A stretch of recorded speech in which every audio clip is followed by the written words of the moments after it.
Hi viewers, welcome to our channel.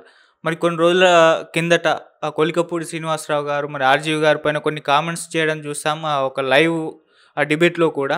So, దానిపైన RGV గారు ఆయన పైన కంప్లెయింట్ కూడా చేశారు. సీఐడీ వాళ్ళు నోటీసులు కూడా ఇవ్వడం జరిగింది. అయితే నోటీసులు ఇచ్చే టైంలో ఆయన కనబడకుండా అజ్ఞాతంలో ఉన్నారన్న వార్తలు కూడా వచ్చాయి. సో, ఫ్యామిలీకి అయితే నోటీసులు ఇచ్చారు 41A కింద.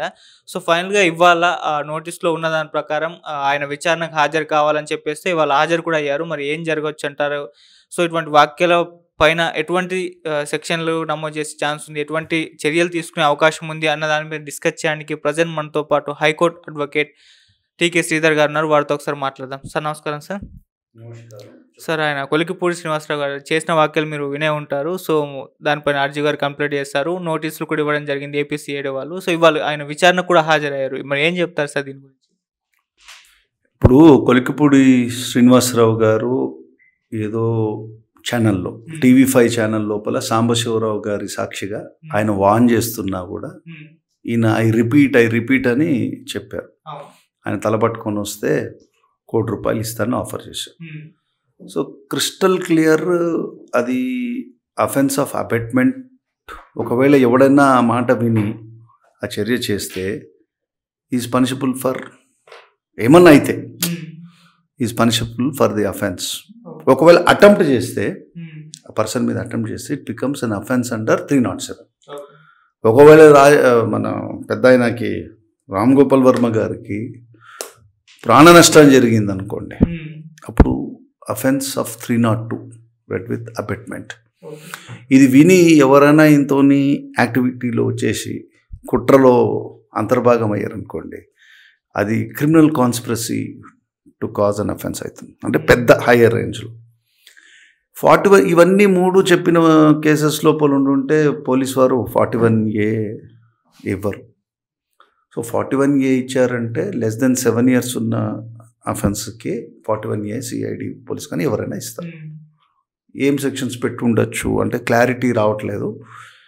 Public breach of public tranquility 504 IPC కింద ఒకవేళ వాళ్ళు రిజిస్టర్ చేసి ఉండొచ్చు. రెండోది ఏంటంటే క్రిమినల్ ఇంటిమిడేషన్ అంటారు, 506 ఐపీసీ కింద పెడితే ఈ రెండు కూడా నాన్ కాగ్నిజబుల్ అఫెన్సెస్. వాటిని డైరెక్ట్గా పోలీస్కి అరెస్ట్ చేసే అధికారం ఉండదు. కాబట్టి వాళ్ళు 41A ఇచ్చారు. స్పష్టంగా లా చాలా స్పష్టంగా ఉంది. ఒకసారి పోలీస్ వారు 41A నోటీస్ ఇచ్చాక వాళ్ళకి రైట్ టు అరెస్ట్ ఉండదు. ఒకవేళ ఇతడు వెళ్ళి సంజాయిషి ఇచ్చాడు అనుకోండి, ఇస్తే మేము అరెస్ట్ చేస్తామని చెప్పలేరు అప్పుడు. ఎందుకంటే 41A కంప్లై చేశాక అతన్ని బెయిలబుల్ అఫెన్స్ అయితే బెయిల్ పోలీస్ వాళ్ళు ఇచ్చేస్తున్నారు. తర్వాత అడిషనల్ కోర్టులో ఒకవేళ ఛార్జ్షీట్ ఫైల్ అయినప్పుడు ఆ ఛార్జ్షీట్ ఫైల్ అయ్యాక అప్పుడు కోర్టు వారు కూడా వాళ్ళ దగ్గర బాండ్ తీసుకొని వదలడం. ఒకవేళ బెయిల్ షూరిటీ అమౌంట్స్ ఏం పెట్టలేదంటే అప్పుడు కోర్టు వారు కూడా షూరిటీస్ తీసుకోవడం. ఈ రెండు చర్యలు జరుగుతాయి. అయితే ఇప్పుడు ఇది కొలికిపూడి శ్రీనివాసరావు గారు మరి ఆయన ఎందుకు ఇమోషనల్గా మన తెలుగుదేశం పార్టీ లీడర్ అనుకుంటా ఇమోషనల్గా అటాచ్మెంట్ అయిపోయినట్టున్నారు. ఈ వ్యూహం ఏంటో ఈ చిత్రం ఏంటో వచ్చినాక కదా మనకు తెలిసేది. మరి రామ్ గోపాల్ వర్మ గారు is one of the top director. ఆయన ఫస్ట్ శివ అనే చిత్రంలో ఆయన డైరెక్టరల్ వెంచర్లోకి వచ్చారు. నాగార్జున గారికి స్టార్డమ్ తెప్పించిన తర్వాత మనము అతని చిత్రాలు గోవింద అని ఒక చిత్రం, క్షణక్షణం, కొంచెం మంచి చిత్రాలు తీశారు. ఆ తర్వాత రంగీలా. అక్కడి నుంచి వీరు బాంబేకి వెళ్ళారు. బాంబేకి వెళ్ళాక వారి కనెక్షన్స్ మారిపోయినాయి. అంటే వారికి ఎక్స్పోజరు బాంబే యాక్టివిటీలో చూశాక ఆయన ఏంటంటే ఒక రెబెలియస్ పర్సన్ లాగా, ఆయన ఒక పెద్ద ఫిలాసఫర్ లాగా, అన్నిటికీ డిటాచ్డ్గా, ఆయనకంటూ ఒక ఫ్యాన్ ఫాలోయింగ్ ఉంది. ఆయనకి అంటే ఆయన ఒక నాన్ కన్ఫర్మిస్ట్. ఈ సొసైటీ, ఈ బంధాలు ఇవన్నీ ఏం లేదు, నేను ఏది చేస్తాను నేను చేయగలుగుతాను. రక్త చరిత్ర అని ఒక సినిమా కూడా తీశాడు పరిటాల రవి. అంటే వేరే వాళ్ళు ఎవరైనా కూడా ఫ్యాక్షనిస్టులతో పెట్టుకోవడం అంటే చాలా కష్టం. కానీ రామ్ గోపాల్ వర్మకి అయ్యింది. ఎందుకంటే ఈయన బాంబేలో ఉన్నారు. సో మీరు అర్థం చేసుకోవాలి ఈయన కనెక్షన్స్ ఏంటో. మేబీ అది చూసి అందరూ కూడా భయపడుతూ ఉండొచ్చు.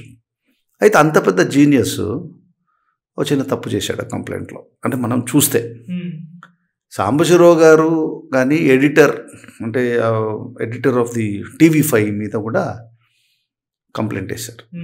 ఇప్పుడు ఒక క్వశ్చన్ అడిగినప్పుడు ఆన్సర్ ఆయన ఇస్తున్నారు, ఆయన వాన్ చేస్తున్నాడు, ప్రైమా ఫేస్ కనిపిస్తుంది, అదే కదా నీకు ఇప్పుడు ఆ బిట్టే కదా మీకు ఎవిడెన్స్కి. మరి ఇంత పెద్ద జీనియస్ అయి ఉండి ఆయనని ఓన్లీ కొలికిపూడిని కన్ఫైన్ చేసి ఉంటే బాగుండేదేమో. అంటే మనం తత్వవేత్త, ఆయన అంత లర్నర్డ్ మ్యాన్, టాక్టికల్ ఎర్రర్ కదా, కంప్లైంట్ దెబ్బతింటుంది. అప్పుడు వాళ్ళు కూడా డిఫమేషన్ ఇచ్చే ఛాన్స్ ఉంది. మేబీ ఆయన కోపం వచ్చి ఉండొచ్చు, ఎందుకంటే TV5 అంటే కొంచెం తెలుగుదేశం పార్టీకి సింపథైజర్స్, వాళ్ళు అడిగే క్వశ్చన్స్ అన్నీ కూడా తెలుగుదేశంకి ఫేవర్ ఉండే విధంగా ఉంటుందని కోప్పడ్డా. మరి ఒకవేళ రామ్ గోపాల్ వర్మ గారు ఏమన్నా జగన్ పార్టీకి సింపథైజర్ అయ్యారా, సింపథైజ్ చేయొచ్చు కదా వాళ్ళ వ్యూస్తో, లేదా వారికి విజయవాడ బ్యాక్గ్రౌండ్ అనుకుంటా రామ్ గోపాల్ వర్మ గారు, అక్కడ ఏంటంటే కొన్ని వర్గ పోరాటం ఉంటుంది. సో ఆయన పెరిగిన ఇంజనీరింగ్ స్టూడెంట్ టైప్లో నుంచి ఏదైనా కల్టివేట్ చేసుకున్నాడా ఒక వర్గం మీద ఒక యాంగరు, మనకు తెలియదు, అలా మౌల్డ్ అయిపోతూ ఉంటారు వాళ్ళు. ఒక నేషనల్ సీన్లో వచ్చేస్తారు, వాళ్ళకంటూ ఒక వాల్యూ వచ్చేస్తుంది.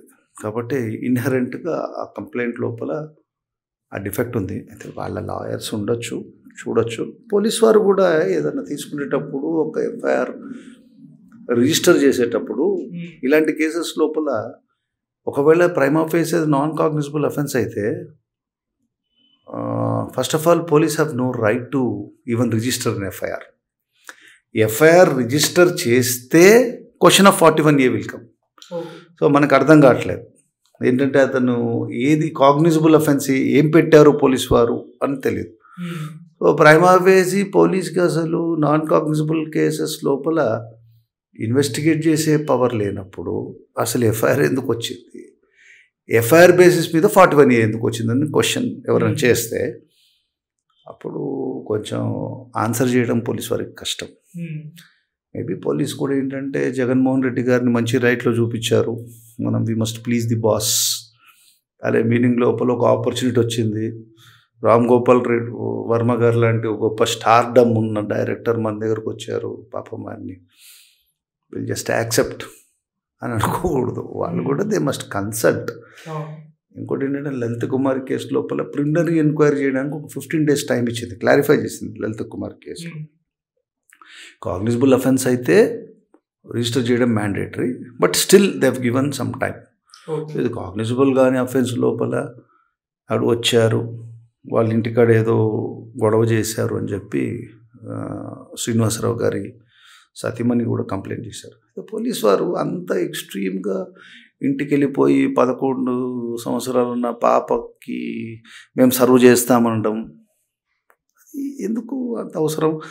అంటే ఇప్పుడు సపోజ్ 41A వేయాలంటే పోస్ట్లో పంపించవచ్చు, దానికి ఒక CID ఓ పెద్ద వ్యాన్ వేసుకొని రావాల్సినంత అవసరం ఉందా అది క్వశ్చన్. పెద్ద పెద్ద మర్డర్ కేసెస్ లోపల కూడా అలా చంపేసి పోలీస్ స్టేషన్ దగ్గర పోయి రిలాక్స్డ్గా ఉంటున్న రోజుల్లో జనాలు ఇలాంటి ఓవర్ స్టెప్పింగ్ ఆఫ్ జ్యూరిడిక్షన్ చేసినప్పుడు ఏమవుతుందంటే బయాస్డ్ పోలీసింగ్ అని ముద్ర వస్తుంది. రామ్ గోపాల్ వర్మ గారు ఈజ్ నాట్ రెమిడీలెస్. ఒకవేళ పోలీస్ వారు ఆ FIR రిజిస్టర్ చేయలేదు అనుకోండి, అతడు ప్రైవేట్ కంప్లైంట్లు వేసుకుని తీసుకోవచ్చు. ఇది పెద్ద స్టేట్ అఫెన్స్ ఏం కాదు కదా, కానీ దాంట్లో పాలిటిక్స్ ఇన్వాల్వ్ అయ్యింది అంటే జగన్మోహన్ రెడ్డి గారిని ఒక మంచి వ్యక్తిలాగా చూపించడము. మేబీ లోకేష్ బాబు కూడా ఏదో స్టేక్ అడిగినట్టున్నారు. అసలు నాకు అది కాన్సెప్ట్ అర్థం కావట్లేదు. అసలు వ్యూహం అనే చిత్రం వచ్చింది అనుకుంటే జగన్మోహన్ రెడ్డి ఫేవర్లో చంద్రబాబు నాయుడుకి అగెనెస్ట్, లేకపోతే లోకేష్ బాబుకి అగెనెస్ట్, పవన్ కళ్యాణ్కి అగెనెస్ట్ అని మనం ఎట్లా ఊహిస్తాము? అంటే మరి ఈయనేమన్నా ఆ రిజంబుల్ లెన్స్ ఉన్న వాళ్ళ లైఫ్ స్టోరీలు తీస్తున్నారా? తీస్తే ఒకవేళ అది డిఫేమింగ్ ఉందనుకోండి, it's a matter for criminal defamation కదా. అంటే ఈస్ టేకింగ్ ఏ రిస్క్. అది అపార్ట్ ఫ్రమ్ హైకోర్టు ఏం చేయగలుగుతుంది, హైకోర్టు ఏం చేస్తారంటే సినిమా చూసి right to freedom of speech ఉంది కదా, వాళ్ళ క్రియేటివ్ పర్సూట్స్ని మనం ఆపలేం. But there is a limit. For your creative pursuits ఇతరులని నువ్వు కించపరిచే హక్కు నీకు లేదు కదా. కాబట్టి ఒక సినిమా మీడియం అనేది చాలా పవర్ఫుల్ మీడియం. ఆ పవర్ఫుల్ మీడియంలో మన క్రియేటివిటీని అడ్డేసుకొని ఇతరులను డ్యామేజ్ చేయకూడదు అనే కాన్సెప్ట్లో కూడా హైకోర్టు మేసి ఈ సర్టిఫికేషన్ ఇచ్చిన వారిది how far it is correct. The central certification board ఉంటుంది కదా, ఫిలిం సర్టిఫికేషన్ బోర్డు, మొదట ఇవ్వలేదు, తర్వాత ఇచ్చారు. ఎందుకు ఇచ్చారు? సో ఇచ్చిన decision in what way that decision has been given అనేది ఆర్టికల్ 226 లోపల ఆ పవర్ ఉంటుంది. మేబీ హైకోర్టు, తెలంగాణ హైకోర్టు లోపల ఆ మ్యాటర్ పెండింగ్ ఉన్నట్టుంది. అది కన్సిడర్ చేస్తారు. ఏదో కట్స్ ఉంటాయి. ఆ కట్స్ వల్ల ఏమవుతుందంటే సినిమా లోపల ఆ కట్టే ఒక్కొక్కసారి సినిమాని మారుస్తుంది. మీరు జెంటిల్మెన్ ఒకే ఒక్కడు ఒక చిత్రం ఉంటుంది. ఆ చిత్రం లోపల, సినిమా లోపల అర్జున్ పాలిటిక్స్లో రావాలా వద్దా అనేది క్వశ్చన్ ఉంటుంది. ఏదో గొడవ అయిపోతుంది. అక్కడ ఒక పాపం ఫిజికల్లీ ఛాలెంజ్డ్ పర్సన్ ఆయన వచ్చి ఇట్లా ఒక డైలాగ్ కొడతాడు, అన్న మీరు రావాలి అనగానే అప్పుడు యా అని డెసిషన్ తీసుకుంటాడు. చిన్న సీన్ కానీ అది ప్రాణం సినిమాకి. అట్లా వీరు ఎట్లాంటి ఏం సీన్లు పెట్టాడో మనకు తెలియదు. అవి కట్ అయ్యాయి అనుకోండి, దాని ఇంపాక్ట్ ఏమవుతుందో తెలీదు. ఆ ప్రొడ్యూసర్కి, ఆ క్రియేటివ్ పర్సన్కే తెలుస్తుంది. వాళ్ళ క్రియేటివిటీ అటు పక్కన పెట్టి అది ఎంత గుచ్చుకుంటుందో పడేటోడికి తెలుస్తుంది. దాంట్లో ఆ పెయిన్ తీసుకునేటోడికి అర్థమవుతుంది. సో మనం అడ్వైజ్ చేసేది ఏమిటంటే కొలికిపూడి శ్రీనివాసరావు గారు తప్పు. అది రాకముందే ఈయన కంక్లూజన్కి వచ్చేసి ఆయన తెల్ల తీసుకోవడానికి ఏమన్నా మాఫియానా?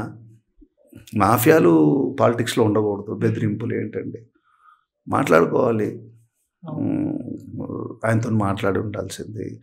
ఈయన కూడా అందరి మీద కంప్లైంట్ చేయడం తప్పు. తీసే చిత్రం కొంచెం జాగ్రత్త తీస్తే మనం మళ్ళీ చెప్తున్నా, ఆయన రామ్ గోపాల్ వర్మ అంటే ఈజ్ ఎ జీనియస్ అని ఒక ఇంప్రెషన్ ఆల్ ఓవర్ వరల్డ్లో ఆయనకి చాలా గొప్ప ఫాలోయింగ్. మీరు అసలు ఈ గొట్టం పెట్టి అడగడమే యు ఆర్ రిస్కింగ్. అయినా మనం కూడా చెప్పాలి కదా, అలాంటి జీనియర్స్ ఉన్నప్పుడు ఇలా చిన్న తప్పిదాలు చేస్తే ఆయన ఇంటలెక్చువాలిటీ దెబ్బతినిపోతుంది కదా, కంప్లైంట్ వీగిపోకుండా. ఒకవేళ లా అండ్ ఆర్డర్ సిచ్యువేషన్ అయిందనుకోండి ఈ సినిమా వల్ల, ఇప్పుడు ఎవరు రెస్పాన్సిబుల్? కాబట్టి ప్రతి వారికి ఒక respect to lovers law, freedom of expression controlled with law అనేది ఉండాలని అనుకుంటున్నాం. కాబట్టి 41A ఉంది కాబట్టి ఆయనని ఏం అరెస్ట్ చెయ్యరు. కానీ ఒక్కొక్కసారి మీరు ఆ సెక్షన్లో ఏం పెట్టారో మనకి రావట్లేదు. మనం ఇలా చెప్పామనుకో, చెప్పి మన కర్మానికి పోలీసు అరెస్ట్ చేశారనుకో, ఏదో కాగ్నిజబుల్ అఫెన్స్ పెట్టి ఆయనకి మీరు అడిగారు అని చెప్పి ఎవడో కామెంట్ పెడతాడు. దానివల్ల మనం ఏదో మీరు వచ్చారు మీకేదో హెల్ప్ చేసి 10 మందికి మనం హెల్ప్ చేయలేకపోయి మనం ఏం పనిపాటు లేకుండా ఇంటర్వ్యూలు ఇచ్చి వాళ్ళతోనూ వీళ్ళతోనూ మనకున్న ప్రొఫెషనల్ ఇంటిగ్రిటీని పోగొట్టుకున్నట్టు అవుతుంది. కాబట్టి మీరు కూడా ఒకసారి చెక్ చేసుకొని దాన్ని పెట్టండి. చెప్తున్నా, సెన్సిబుల్ సినిమాటోగ్రఫీ ఉండాలి, సినిమా మేకింగ్ ఉండాలి, సెన్సిబుల్ జర్నలిజం ఉండాలి, సెన్సిబుల్ అడ్వకేసీ ఉండాలి. మీరు అడిగారు, నాకు తోచింది, నేను ఏదో ఉంటే ఒకటి మాట్లాడకూడదు. నేను కూడా I must confine to the facts. నాకు తెలిసింది ఇది, ఇంతవరకు చెప్తా. తెలియని దానికి నేను చెప్పి మీరు నాకు ఒక ఇన్ని లక్షల వ్యూలు వచ్చేస్తే మనకు వద్దు. తెలుసుకున్న వాళ్ళు 10 మంది తెలుసుకున్న ప్రాపర్ లాని తెలుసుకోవడం ఈజ్ గుడ్ అని నా ఫీలింగ్. ఓకేనా సార్? ఇక